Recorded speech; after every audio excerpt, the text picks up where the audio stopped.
Hola a todos, soy el profesor Podestá y en esta clase vamos a ver el desarrollo del trabajo práctico número 9, correspondiente a estabilidad 3, y este consiste en el método de la rigidez para estructuras emparrilladas. Este trabajo práctico es un complemento del trabajo práctico número 8, que es el mismo método aplicado a estructuras de pórtico plano. Conceptualmente en muchos sentidos es muy similar, casi lo mismo, excepto algunas diferencias que veremos a continuación, pero cuanto más presente tengan el trabajo práctico anterior, más fácil va a ser el desarrollo de este. Los consejos de siempre: tengan a mano papel y lápiz para poder seguir pausadamente y de manera detallada el trabajo que vamos a ver ahora. Como les decía, en las etapas fundamentales de la solución de este problema son exactamente las mismas que en el caso anterior. Tenemos una identificación estructural, un cálculo de matrices, de rigidez de barra y de cargas nodales equivalentes. Luego hacemos el ensamblaje de la matriz global. Aplicamos las condiciones de borde. En un cuarto paso aplicamos las condiciones de borde al sistema de ecuaciones. Buscamos la solución de ese sistema de ecuaciones y por último calculamos las solicitaciones. Insisto, si tienen presente el trabajo práctico anterior, el método de la rigidez para pórtico plano, aquí no vamos a ver demasiadas cosas nuevas. ¿Cuáles serían las diferencias? Bueno, si ustedes recuerdan el desarrollo del práctico anterior, tenemos a la izquierda el dibujo del pórtico plano con los que el método considera que son sus variables, ¿sí? Las variables a determinar. Tenemos nudo 1, nudo 2, nudo 3 y en cada nudo tenemos tres posibilidades de formación, mejor dicho, desplazamiento de nudo. Tenemos un desplazamiento horizontal, vertical y rotación del nudo 1, asimismo del nudo 2 y nudo 3. Y también el sistema de ejes, la convención de ejes que se adoptó para ese caso. En este caso, como vemos en la figura de la derecha, tenemos más bien una estructura que se considera en tres dimensiones. Lo que vemos ahí, lo que se trata de representar es un entramado de vigas horizontales. El entramado es horizontal, esto implicaría un empotramiento, ¿sí? Y el, el, lo que se busca mejor dicho, lo que se tiene en cuenta, las deformaciones que se tienen en cuenta en este caso, serán rotaciones de los nudos. Supongamos que este nudo, donde se encuentran tres vigas, este nudo puede rotar alrededor del eje X, ¿sí? Va a tener una rotación alrededor del eje X, una rotación alrededor del eje Y. Capaz ahora no se nota bien en el dibujo, pero ya lo vamos a ver con más detalle. Y un desplazamiento vertical, ¿sí? Es decir, ahora, antes teníamos tres incógnitas por nudos, ahora nuevamente, en este caso del emparrillado, tenemos tres incógnitas por nudo, tenemos dos rotaciones. Como estamos hablando en tres dimensiones, hablamos de rotaciones alrededor de un eje, y un desplazamiento vertical, ¿sí? Déjenme mostrarles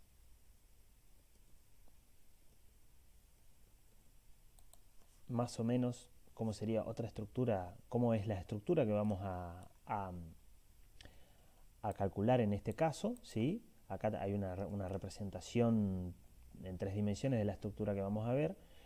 Esto se los muestro porque consideramos que es muy importante que ustedes se vayan se vayan familiarizando con, con la composición de la estructura en tres dimensiones, ¿sí? Para que vayan familiarizándose con orientación de ejes, los ejes que se consideran para la convención de signos y los ejes también de las vigas, ¿sí? Fíjense que en este caso tenemos tres vigas. Tenemos una viga que pareciera estar en diagonal. Ya vamos a ver la convención de eje adoptada. No le hagan caso a lo que ven abajo a la izquierda todavía. También tenemos otras dos vigas, tenemos tres nudos empotrados y tenemos dos vigas en voladizo, ¿sí? Esto es más o menos, no más o menos, esta es la estructura que vamos a resolver en el presente práctico.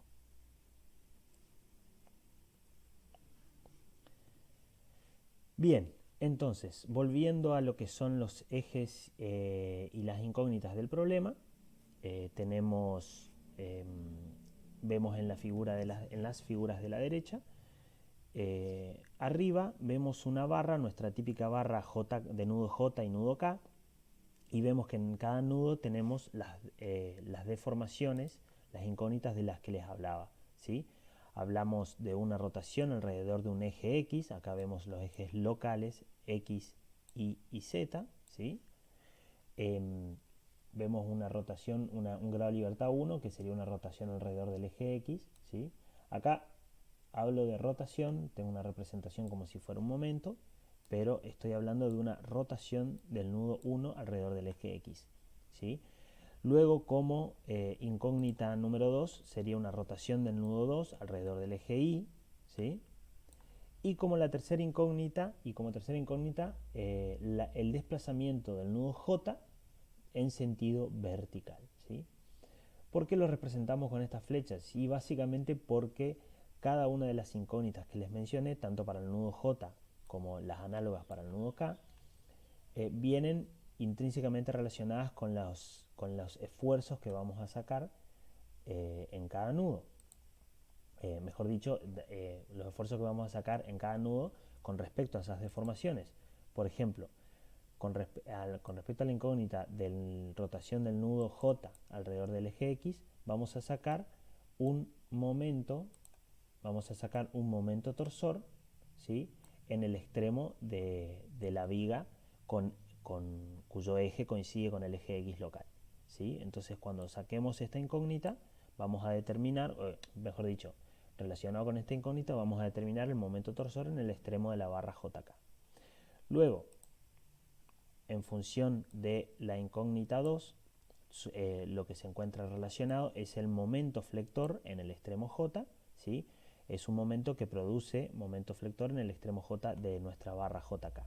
Y por último, si vemos la incógnita 3, ¿sí? Esta se encuentra relacionada con un esfuerzo de corte que es normal al plano IK, es decir, que está contenido en el plano, en el eje Z vertical. Una consideración muy importante para este práctico, mejor dicho, para la aplicación de este método, es que solo consideramos deformaciones verticales, ¿sí? Es decir, como les decía antes, este nudo puede subir o bajar, pero no consideramos que haya deformaciones horizontales.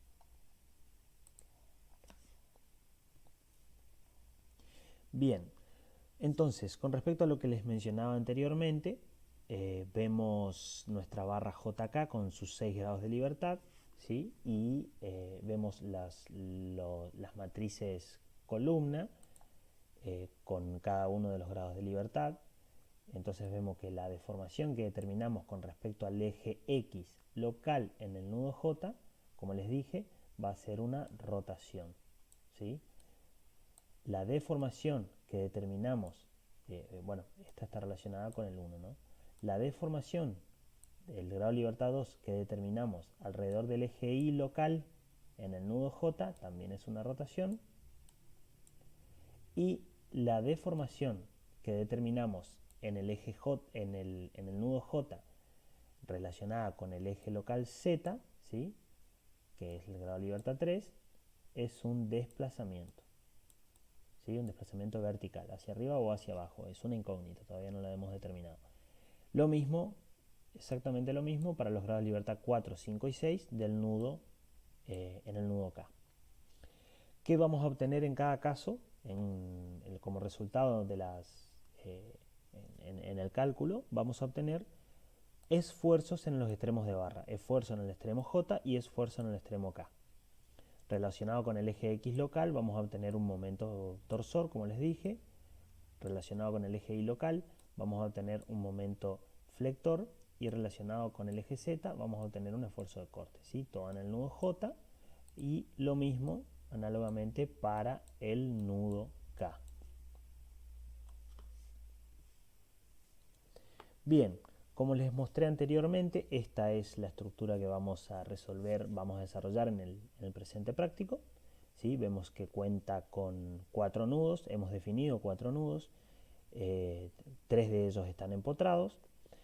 Como lo mismo que se mencionó en la clase anterior, fíjense que a este nudo, a este nudo y a este nudo no lo hemos identificado, no los hemos identificado dado que de que podemos determinar las solicitaciones que se encuentran en esas barras, que son voladizos, son estructuras isostáticas, entonces no hace falta introducir más incógnitas a nuestro problema, ¿sí? Entonces nos quedamos con lo que hemos definido.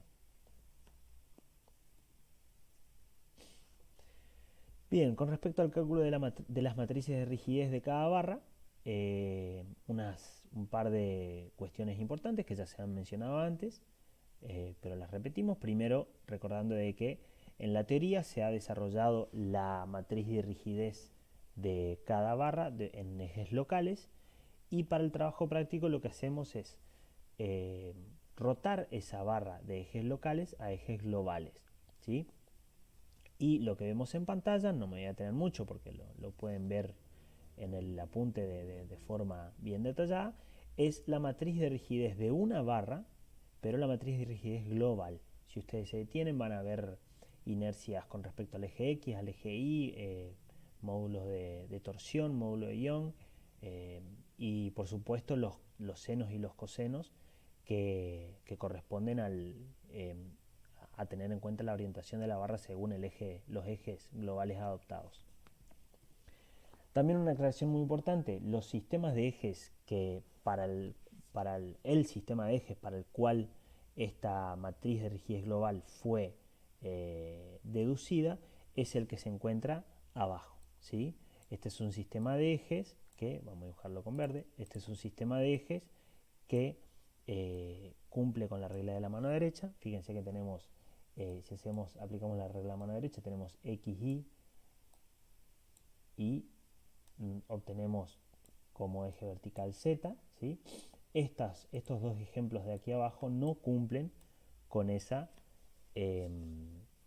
convención. Entonces no son ejes que no es un sistema de eje válido para el cual, mejor dicho, la matriz de rigidez es válida. ¿Se entiende? Entonces, de esta manera, aclarar que es muy importante que usemos siempre este sistema de ejes y no estos de aquí arriba. En el plano, mejor dicho, en vertical siempre por convención tomamos X. Y bueno, también tener en cuenta el signo positivo de los ejes, por supuesto. Bien, para construir la matriz de rigidez global de cada barra, lo que hacemos es construir nuestro cuadro guía, como lo hemos visto en el práctico anterior, ¿sí? Fíjense que para la barra 1, 2, que es nuestra barra que yo les mencionaba hoy, vamos a poner nuestro sistema de ejes acá a la vista, para no perdernos. Hagan de cuenta que esas flechitas están derechas. Entonces habíamos dicho que esto era X positivo, esto era Y positivo y esto es Z positivo, ¿sí?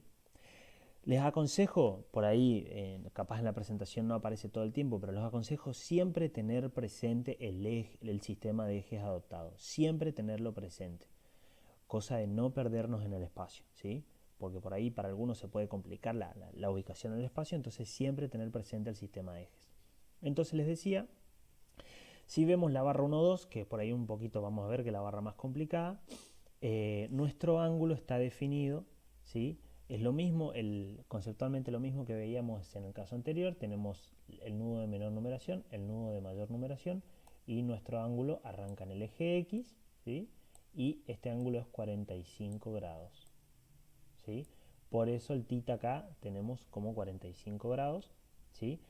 En el caso de la barra 2, 3, fíjense lo mismo, si el ángulo arranca en el eje X, tengo que tomar como pivot, digamos, el nudo de menor numeración, y si voy hasta el nudo 3, tengo 180 grados, ¿de acuerdo? Y por último el nudo 4, la barra 2, 4 tiene 90 grados, ¿sí? Por eso es un poco lo más complicado para ver aquí. bueno, en nuestro cuadro siempre ponemos la información que creamos necesaria, por supuesto la longitud, el ángulo, y acá, dado que tenemos no solamente solicitaciones de momento flector, sino también de esfuerzo torsor, calculamos sus respectivos valores de inercia de cada barra, ¿sí? La inercia a la flexión, es decir, la resistencia a la flexión de cada barra, y la inercia a la torsión, es decir, la resistencia a la torsión de cada barra. Bien.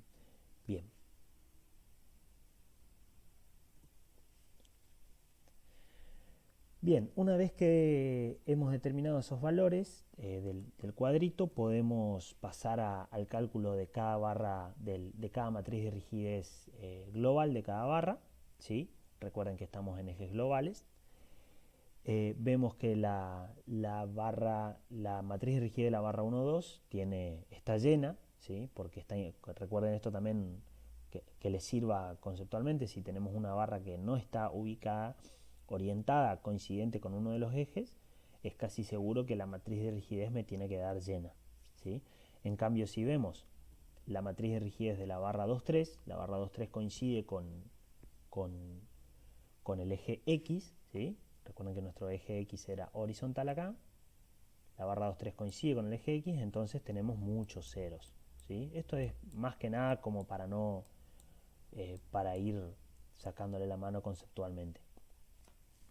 Luego pasamos a la barra 2,4, nuevamente tenemos varios ceros, pero ahora nuestra barra 2,4, como está coincidente con el eje Y, ¿sí? Que lo dibujo acá, coincidente con el eje Y, tiene la ubicación de los ceros un poco distinta a la anterior, que estaba a la barra 2,3. También esto es para tener en cuenta, para ir viendo cómo se comporta el método en función de la orientación de las barras y demás cuestiones.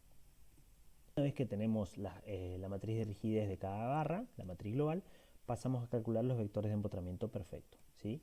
Vamos a arrancar entonces por las barras más sencillas, ¿sí? La 2,3 y la 2,4. Fíjense que acá, si me acordé de poner, tenemos nuestro sistema de ejes, ¿sí? Insisto, vamos a tratar de tenerlo siempre presente. Entonces, viendo nuestra barra 2,3, si ustedes se acuerdan en lo que es el trabajo práctico anterior, nuevamente tenemos que tomar cada barra, calcular sus solicitaciones de empotramiento perfecto, consideramos empotrado a la barra y calculamos las reacciones de esfuerzo vertical, esfuerzo de corte, mejor dicho, en sus extremos, y tenemos esfuerzo de momento flector y esfuerzo de momento torsor, ¿sí? Esta barra, la barra 2,3, por supuesto, no tiene ninguna carga de torsión, entonces sus reacciones son cero, como bien se ve ahí. Los momentos flectores en los extremos son fáciles de calcular por una carga distribuida. Tenemos un valor de 150 tonelámetros. Y fíjense que usamos en vez de usar la representación que solemos usar de una cupla como una flecha, digamos, curva, lo que vamos a usar es esta representación, ¿sí? Les aconsejo repasar, si no la recuerdan, repasar la representación de la doble flecha para una cupla, porque es mucho más elegante y mucho más fácil de visualizar en este práctico de tres dimensiones, ¿sí? Entonces esa es la convención que vamos a usar. Vemos que las reacciones tanto en 2 como en 3 de momento flector están coincidiendo con nuestro sistema de ejes con respecto al eje Y, ¿sí? Vemos que este es nuestro eje Y y las reacciones de momento flector en los extremos coinciden con el eje Y, ¿sí? Si tuviéramos, acá no tenemos, si tuviéramos momento torsor, coincidiría con el eje X, ¿está? Y por último, las reacciones de esfuerzo de corte verticales coinciden con el eje Z, ¿sí? Tenemos 3 toneladas y 3 toneladas, ¿sí? Entonces vean que en el nudo 2 tenemos 150 toneladas centímetros positivo, ¿sí? Este valor luego lo vamos a colocar como positivo, y en el nudo 3 es negativo porque va, según la representación, va en sentido contrario al I positivo. Nuestra barra 2.4 no va a tener solicitaciones porque no tiene ninguna carga, solicitaciones de empotramiento perfecto, insisto, porque no tiene ninguna carga. Entonces vemos que acá todas las solicitaciones son 0, ¿sí? Pero si quieren pueden detenerse un momento y ver que si tuviéramos valores distintos de 0, como la barra de nuevo está alineada con uno de los ejes, las solicitaciones también van a estar perfectamente alineadas con los ejes, ¿sí? Sin embargo, en este caso, lo que serían momentos torsores van a estar alineados con el eje Y y momentos flectores con el eje X, al contrario del caso anterior. Tenemos en el nudo 2 un voladizo, determinamos sus reacciones de empotramiento perfecto, bastante sencillas de calcular. Y pasamos a la barra 1.2, que es la más complicada, ¿sí? Esta barra nos va a servir para ubicarnos, para ir de a poco aprendiendo y practicando a ubicarnos en el espacio. Vemos entonces que la barra 1.2 no coincide con nuestro sistema de ejes, el eje de la barra no coincide con nuestro sistema de ejes, y tiene una carga tiene un voladizo con una carga de 3 tonelómetros. Entonces, lo primero que vamos a hacer es dense cuenta de que el voladizo sí coincide con el eje X, ¿sí? Entonces lo que hacemos primero es, como el voladizo es una estructura isostática, pasamos estas 3 toneladas al centro de la viga y por supuesto tenemos que tener en cuenta no solo las 3 toneladas, sino el momento flector que produce dicho voladizo. ¿Está?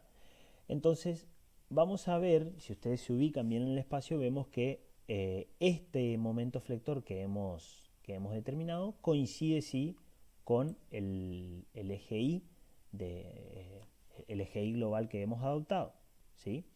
Entonces, si hacemos una vista superior, fíjense que acá tenemos el voladizo ya, las solicitaciones que provocan el voladizo. Si hacemos una vista superior, ¿sí?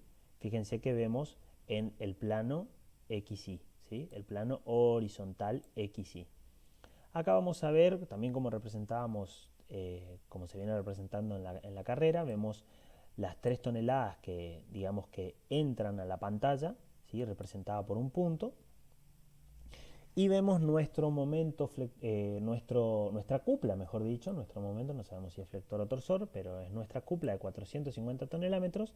Vemos que coincide con el eje Y, pero no coincide con el eje de nuestra viga. Entonces, ¿qué tenemos que hacer? Tenemos que descomponer este momento, esta cupla. Nuevamente tenemos la vista superior y descomponemos nuestra cupla en dos momentos que son ahora sí coincidentes con el eje de la barra y con el eje normal al eje de la barra, ¿sí? Es decir, pasamos esta cupla que tiene una orientación un poco complicada la descompusimos en dos cuplas que tienen una orientaciones coincidentes con solicitaciones que conocemos. Entonces, esta cupla, que es normal, o sea que su representación es normal al eje de la barra, me va a producir un momento flector, ¿sí? Es una cupla que carga como momento flector. Y esta cupla aquí me va a producir un momento torsor, porque fíjense que coincide con el eje de la barra. ¿Está? Entonces, pasando de la vista superior y nuestra descomposición, pasando una vista en perspectiva de este caso, vemos que, fíjense que acá capaz se ve muy chico, pero acá tenemos el eje Z, acá tenemos nuestro eje Y y acá tenemos nuestro eje X. Recordando de que nuestra viga 1-2 no coincidía con ninguno de los ejes, por eso lo vemos acá un poco inclinado a ambos ejes, ¿no?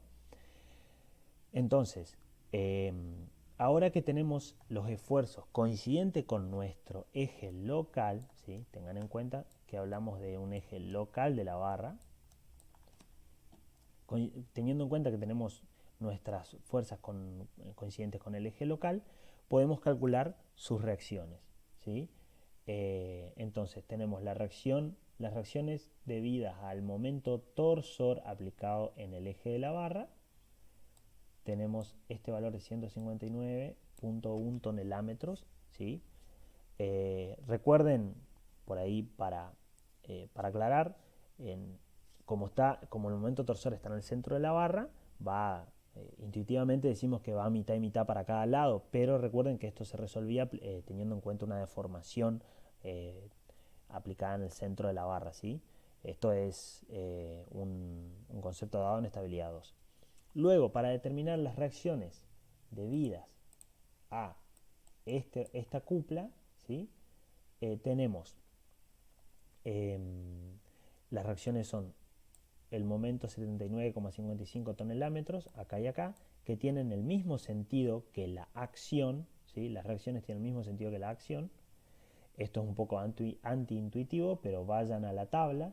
En la tabla van a ver un caso que está empotrado y tiene en este punto, en el centro, una cupla como la que vemos ahí, ¿sí? Y van a ver que las reacciones de empotramiento, tenemos las reacciones de momento, tienen el mismo sentido, y lo que equilibra a todo este sistema son los esfuerzos de corte, ¿sí? Vayan a la tabla y revisen esto.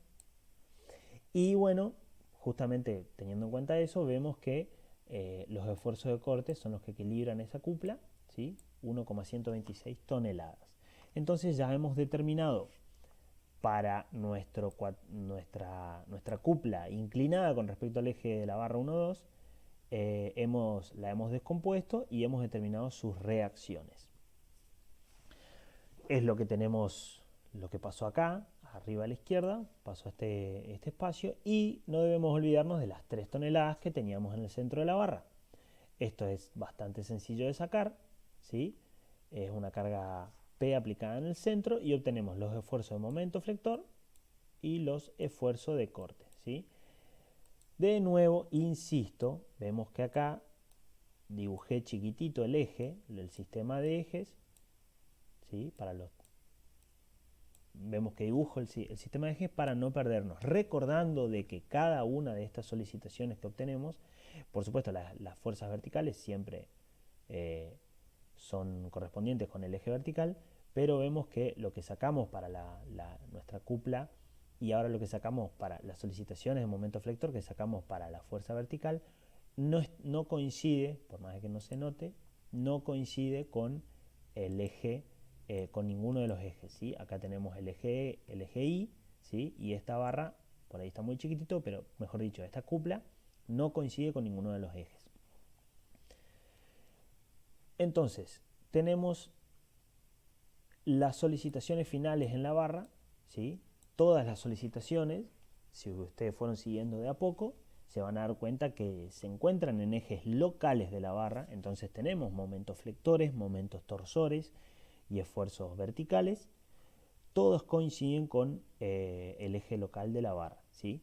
Ahora lo que tenemos que hacer es pasar, es lo que tenemos acá, todas las solicitaciones en ejes locales. Acá la vemos de nuevo en vista desde superior, vemos desde arriba lo que tenemos aquí. Lo que tenemos que hacer es pasar todas estas solicitaciones, fíjense que no están en ejes locales, acá abajo de nuevo, en ejes globales, acá abajo de nuevo dibujé los ejes globales. Estas solicitaciones no están coincidentes con esos ejes, entonces las tenemos que componer, tenemos que sacar sus componentes verticales y horizontales, ¿sí? Más que verticales y horizontales, hablando un poco más con propiedad, tenemos que sacar sus componentes en función de los ejes globales de la estructura. ¿Para qué? Para que luego, cuando vayamos al vector de empotramiento perfecto, recuerden que todo el sistema de ecuaciones tiene que estar en ejes globales, ¿sí? Entonces, pueden ir, eso es más que nada un ejercicio de estabilidad 1, pueden ir paso por paso viendo cómo pasamos de ejes locales a ejes globales. Entonces, estos son los valores que vamos a terminar utilizando en el vector de empotramiento perfecto. Bien, pasando al nudo 2 entonces, vamos a construir nuestros vectores de cargas nodales equivalentes, ¿sí? Vemos que en nuestro nudo 2, ¿por qué analizamos el nudo 2? Vamos a empezar por ahí. Fíjense que el nudo 2 es el único que tiene incógnitas, ¿sí? Es el único que tiene deformaciones, entonces vamos a... es el nudo donde vamos a buscar nuestro vector de cargas nodales equivalentes, ¿sí? Entonces es por eso que vamos a hacer un análisis detallado del nudo, ¿sí? Si tuviéramos incógnitas en otro nudo, también tendríamos que hacerlo, ¿sí? ¿Qué solicitaciones tenemos en el nudo 2? Bien, ¿qué cargas nodales equivalentes? Tenemos estas dos cargas que vienen de la barra 2,3. Ninguna carga viene de la barra 2,4, ¿sí? Estas cargas vienen del voladizo. Y por último, estas cargas, que por supuesto que están en ejes globales, ¿sí? Vienen de la barra 1, 2, ¿sí? Revisen bien los valores. Todo esto está, que ahora no lo dibujé, pero debería estar, todo esto está en ejes globales, ¿sí? X, Y, epa, me salió horrible. X, Y y Z, ¿sí? Entonces, dado que todas se encuentran en el mismo sistema de ejes, podemos hacer la suma algebraica de todos estos valores y obtenemos los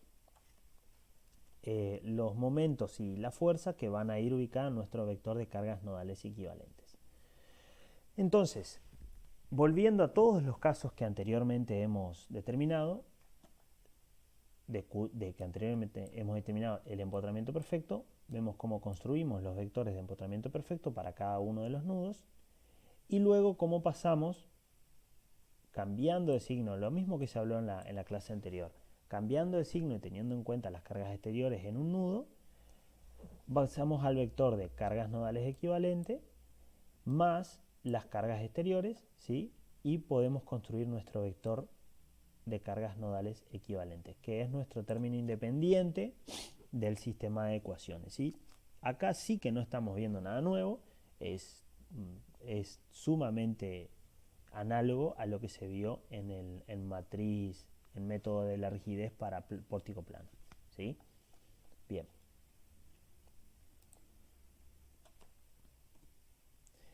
Vamos a la matriz de rigidez global, algo que sí se vio en la clase anterior, pero ahora tenemos un caso un poco más complejo. Fíjense lo siguiente, tenemos tres barras, entonces tenemos tres matrices, sacamos tres matrices locales. Pero, ¿qué pasa en este caso? Fíjense que tenemos la matriz 1, 2, ¿sí? Recuerden que cuando armamos la matriz de rigidez global tenemos nodo 1, nodo 2, nodo 3, nodo 4 en columnas y de nuevo nodo 1, nodo 2, nodo 3 y nodo 4 en filas, ¿sí? Fíjense que nuestra primera matriz representa a la barra 1, 2. Entonces tenemos las submatrices 1, 1, 1, 2, 2, 1, 2, 2. Cuando vamos a la siguiente barra tenemos la barra 2, 3. Entonces tenemos las submatrices 2, 2, 2, 3, 3, 2 y 3, 3. Ubicadas, por supuesto, dentro de la submatriz global 2, 3. ¿Sí? Pero ahora tenemos una matriz local, o mejor dicho, una matriz de rigidez de una barra, de la barra 2, 4. Y fíjense, presten sumo cuidado de que la tienen que ubicar de esta manera, ¿sí? Acá tenemos la submatriz 2, 2, que por supuesto va ubicado en lo que correspondería al nudo 2. La submatriz 2, 4, que va ubicada acá en 4. Epa.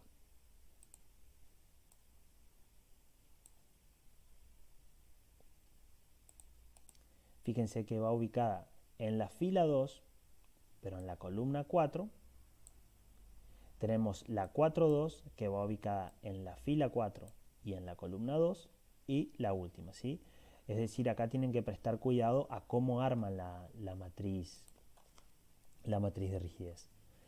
Entonces, cuando ensamblamos toda la matriz de rigidez, todas las submatrices van a ir ubicadas en su lugar y la única que vamos a tener un poco más complicada va a ser la submatriz 2,2, ¿sí? Que va a ser la suma de las tres submatrices de cada barra.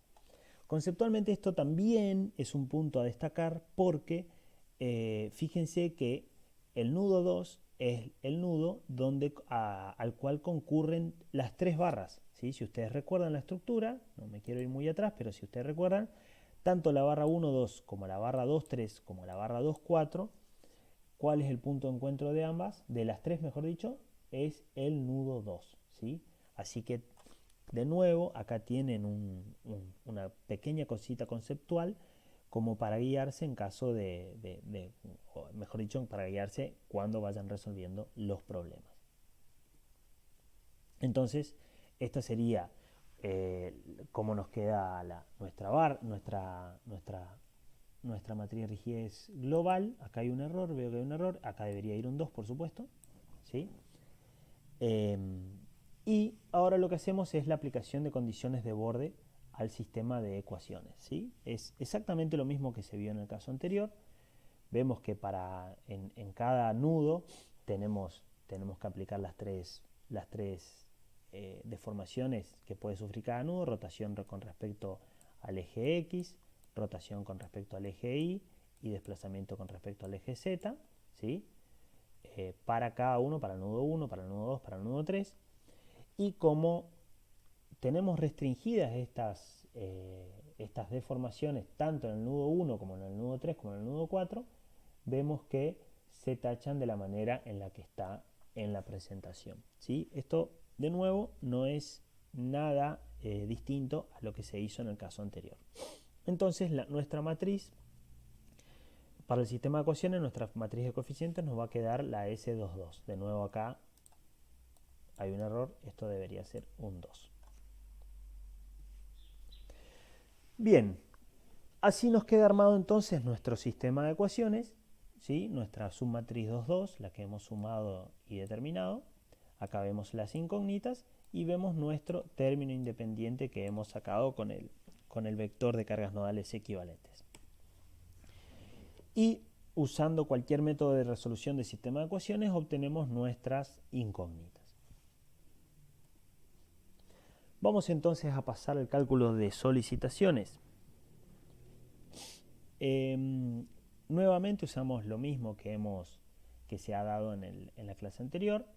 Vemos de forma matricial o de forma de ecuación las expresiones que utilizamos para obtener los esfuerzos en los extremos de barra, y conceptualmente de nuevo es lo mismo. Tenemos el esfuerzo en el extremo Y de nuestra barra, se calcula como la matriz II por el desplazamiento las deformaciones en el extremo Y, más la matriz IJ por el desplazamiento J más los momentos de empotramiento perfecto, ¿sí? ¿Cuál es la salvedad a hacer acá? Estos esfuerzos, también se dijo en la clase anterior, estos esfuerzos están en ejes globales, ¿sí? ¿Eso qué quiere decir? De que una vez que nosotros determinemos cada uno de estos esfuerzos, tenemos que tener mucho cuidado de qué clase de esfuerzo es está produciendo nuestra barra, ¿sí? Vamos a ser un poco más específicos más adelante. Entonces, aplicando la ecuación que mostramos recién, si vamos a la barra 1,2, obtenemos en el nudo 1 y en el nudo 2 los valores que se ven en pantalla, ¿sí? Ya vamos a ser más específicos con qué es cada uno. Vemos los valores que se obtienen en la barra 2,3, tanto en el nudo 2 como en el nudo 3, y lo mismo en la barra 2,4. Bien, entonces vemos aquí las solicitaciones de barra, ¿sí? Como les decía, hay que ser cuidadoso con la interpretación de los resultados, ¿sí? Por ejemplo, veamos el nudo 4. Fíjense el nudo 4, ¿sí? En el nudo 4 tenemos una reacción vertical de 4,27 toneladas, ¿sí? Una reacción de momento torsor de 91, pongamos 91 toneladas centímetros, y un momento flector de 700. ¿Sí? Fíjense que, por supuesto, la reacción vertical coincide con nuestro eje vertical. Vamos a dibujarlo nuevamente. Tenemos Z, tenemos X y tenemos Y. Vemos que nuestra reacción vertical coincide con el eje Z. Nuestra reacción de 91.6, que produce un momento torsor en la barra 2,4, coincide con el eje Y. Y la acción mejor dicho, en la barra, que produce un momento torsor, coincide con el eje X. ¿Sí? Es lo que vemos acá. Fíjense, en el nudo 4 tenemos eje X menos 715, que tenemos acá coincidente con el eje X, y fíjense que va hacia la izquierda, entonces es negativo. Eje Y menos 91,59, negativo también, porque va en contra del I positivo que vemos acá, y el eje Z, el esfuerzo de corte Q positivo. Entonces vemos que en el extremo de la barra 4, en el extremo de la barra 2,4, en el extremo 4, vemos que las solicitaciones que tenemos para momento torsor coincide con el eje Y, y para momento flector coincide con el eje X. Sin embargo, si vamos por ejemplo al nudo 3, tenemos algo al revés. El eje Z, el esfuerzo de corte sigue coincidiendo con el eje Z, por supuesto, pero nuestro momento torsor ahora coincide, fíjense, tenemos aquí nuestro momento torsor, coincide con el eje X, y nuestro momento flector coincide con el eje Y. Si vamos al nudo 3 de la barra 2,3, vemos el valor del momento con respecto al eje X y el valor del momento con respecto al eje Y. Ahora, el eje X va a ser nuestro momento torsor, me salió horrible, y el momento con respecto al eje Y va a ser nuestro momento flector. ¿Sí? Entonces, ¿qué nos dan qué resultados obtenemos aquí de los esfuerzos en los extremos de barra? Justamente obtenemos esfuerzos en ejes globales, y somos nosotros los que debemos pasarlos a ejes locales. ¿Sí? Fíjense, la barra un poquito más complicada, la barra 1,2. Los resultados en la barra 1,2 están en ejes globales. ¿Sí?